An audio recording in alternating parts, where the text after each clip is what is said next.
আমি সরকারি সরবগুলা পশ্চিম নদীর বেড়ির উপর দাঁড়ায় আমি বলছি যে আমাদের এই নদী যেভাবে ভেঙে আসতেছে, এখন সর্বোচ্চ যে বেড়ি আছে, বেড়ি থেকে অন্তত 10 থেকে 15 ফিট দূরে আমাদের নদীটা।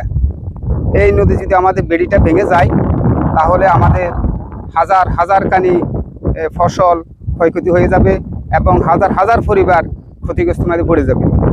তো আমি বেশি কিছু না বলে, আমাদের যার মাধ্যমে হোক, আমাদের প্রকৌশলী ফজলে আজম সাহেবের মাধ্যমে হোক, হান্নান সাহেবের মাধ্যমে হোক, এবং যার মাধ্যমে হোক, আমরা চাই দ্রুত আমাদেরকে এখন ব্লক যদি নাই দিতে পারেন, অন্তত জিও ব্যাগ দিয়ে হলো অন্তত আমাদেরকে এই নদী ভাঙন থেকে সেভ করার জন্য বিশেষভাবে অনুরোধ করছি।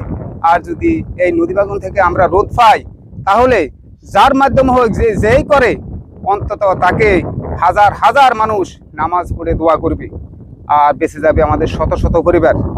তো আমি বেশি কিছু না বলে, অন্তত পানি উন্নয়ন বোর্ডের কর্মকর্তা যারা এখানে আসছেন, বিগত আরও বহু আসছেন, আমাদেরকে ওনারা শুধু প্রতিশ্রুতি দিয়ে গেছেন, কিন্তু আমাদেরকে কোনো কাজ করেন নাই এবং দেন নাই।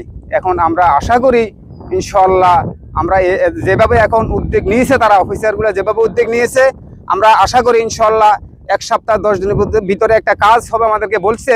যদি হয় তাহলে তো আমাদের ভাগ্য ভালো, আর যদি না হয় আমরা অন্তত প্রাণীর স্রোতে বাঁচতে হবে শত শত পরিবার। এই বলে আমি আমার সংক্ষিপ্ত বক্তব্য শেষ করছি।